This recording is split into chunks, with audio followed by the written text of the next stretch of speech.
estamos el día de hoy? Les doy la bienvenida otro día más a esta su clase de matemáticas de quinto grado. Seguiremos trabajando en la unidad número 9, que corresponde a las áreas, con la lección número 1, calculemos áreas de triángulos. Para dar inicio, vamos a comenzar con la clase número 7, que tiene como objetivo reconocer en un triángulo la base y la altura correspondiente a ese triángulo. Los materiales que vamos a ocupar en esta ocasión son papel cuadriculado y regla. Las páginas a trabajar para la guía del docente y el libro de texto del estudiante son la página número 121 para el docente, y la 91 para el estudiante. Les saluda una vez más la profesora Carla Patricia Melgar. Comencemos. Vamos a calcular áreas de triángulos.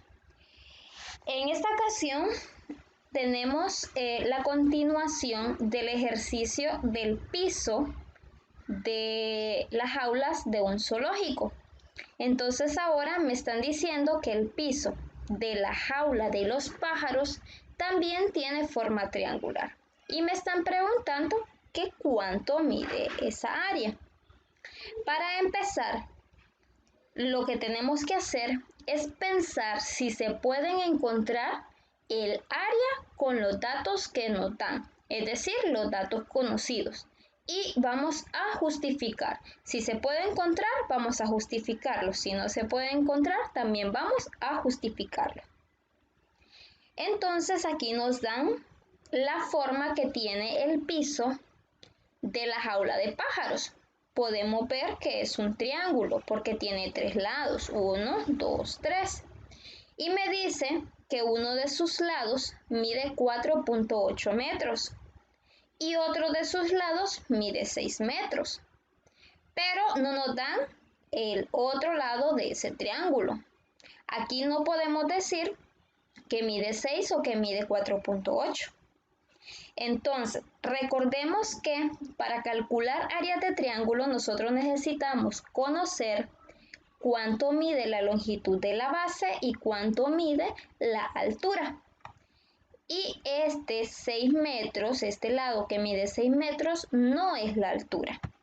Entonces, no podemos encontrar el área de este triángulo que representa la jaula de los pájaros usando solamente el 4.8 metros y el 6 metros. ¿Por qué? Porque son las longitudes de los lados, no son la altura. Entonces, falta el dato de la altura correspondiente a un lado para encontrar el área. Recordemos que la altura tiene que ser perpendicular a la base. También recuerda que esa altura tiene que ser un segmento perpendicular, ¿verdad? A la base. Depende de cuál lado tomemos como base.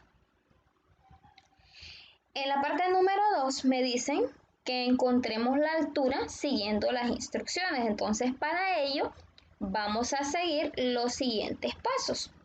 En el paso número 1, calque en el cuaderno el triángulo presentado. Ustedes ahí en casita no lo van a calcar, sino que lo van a dibujar, teniendo el cuidado que sea la misma forma y que cumpla con las características. Número 2, vamos a decidir un lado como la base, es decir, de los 3 lados que tiene el triángulo, vamos a elegir un lado para que sea nuestra base y lo vamos a pintar con un color de lápiz. Y en el paso número 3 vamos a trazar con el lápiz de color un segmento para que sea la altura, que tiene que ser correspondiente a dicha base. Entonces, 3 pequeños pasos: dibujar el triángulo, decidir cuál va a ser la base y trazar la altura correspondiente a la base. Entonces, para calcular tenemos 3 opciones. El inciso A. Si se fijan, este era el triángulo. Me decía que el triángulo que formaba el piso de la jaula de los pájaros tenía un lado que medía 6 y otro 4.8. Entonces, en la primera parte yo le estoy dando al lado que mide 6 metros de longitud, estoy diciendo que es mi base. ¿Por qué? Porque lo estoy colocando de otro color, en este caso color naranja. Y me dice que la altura tiene que ser perpendicular a esa base que estoy eligiendo. Recordemos que perpendicular significa que tengo que formar un ángulo de 90 grados. Y yo sé que aquí si formo un ángulo de 90 grados porque me lo está representando ese cuadrado. Otra característica es que esa altura tiene que llegar desde la base hasta el vértice opuesto, que es este de acá. Entonces aquí ya encontramos, primero que nada, una altura con la base que mide 6 metros. Bueno, encontramos la representación de la altura. En el segundo caso, si pueden observar, tenemos exactamente el mismo triángulo. Tenemos los 6 metros en este lado, tenemos en la parte de arriba los 4.8 metros. Pero aquí, en esta ocasión, estamos tomando a la longitud que mide o 4.8 metros como base, ya no los 6. Entonces vamos a trazar después una línea que va desde los 4.8 metros, toca el vértice opuesto o el vértice que está enfrente y que tiene que cumplir, recordemos, que forme un ángulo de 90 grados para que pueda ser perpendicular. Si no es perpendicular, no podemos decir que es una altura. Entonces tenemos dos casos diferentes. Si se fijan, encontramos y vemos que la línea que trazamos en ambos casos me están formando ángulos rectos, es decir, 90 grados. Y podríamos tener otro caso, como un triángulo tiene 3 lados, podríamos tener también 3 alturas. Entonces, en el caso número C, o el inciso C, estamos tomando no el lado que mide 6, no el lado que mide 4.8 metros, sino que estamos tomando un lado que no conocemos su valor, que es este de acá. ¿Por qué sabemos que tomamos ese? Porque lo estamos coloreando con un color naranja. Ahora, ¿qué hacíamos después de colocarle color naranja o un color del que ustedes prefieran? Vamos a trazar una línea que cumpla, que al trazarla sea perpendicular con esta base. Y yo sé que aquí lo estoy haciendo de forma perpendicular porque está formando un ángulo de 90 grados. Y además pasa por el vértice que está enfrente de esa base. En este caso, tenemos 3 opciones a utilizar para poder encontrar esa altura. Ahí en casita, ¿cuál de ellas creen ustedes que sería más fácil trabajar? ¿Sería el inciso A? ¿Será el inciso B? ¿O será el inciso C? Bien, veamos.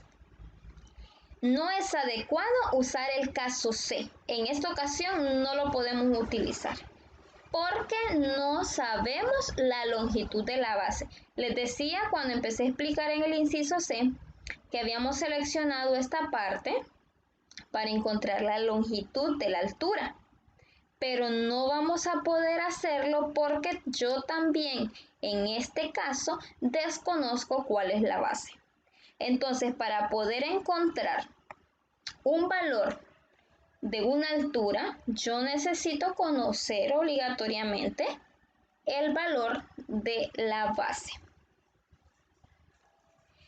Y por lo tanto, vamos a concluir aquí que cualquier lado del triángulo puede ser base. Lo que les mencionaba anteriormente. Todo triángulo tiene 3 lados y cualquiera de esos lados puede ser la base según como lo vayamos moviendo. Y también concluimos que la altura tiene que ser el segmento perpendicular a la base. Es decir, no es que yo voy a tirar una línea desde este punto hasta aquí. Si estoy tomando como base el segmento que mide 4.8 metros. Tiene que ser exactamente perpendicular al segmento que elegimos para que sea nuestra base. Entonces, recordemos, cualquiera de los tres lados de un triángulo puede ser la base. Espero que hayamos comprendido muy bien. Nos vemos hasta mañana. Muchas gracias por su atención.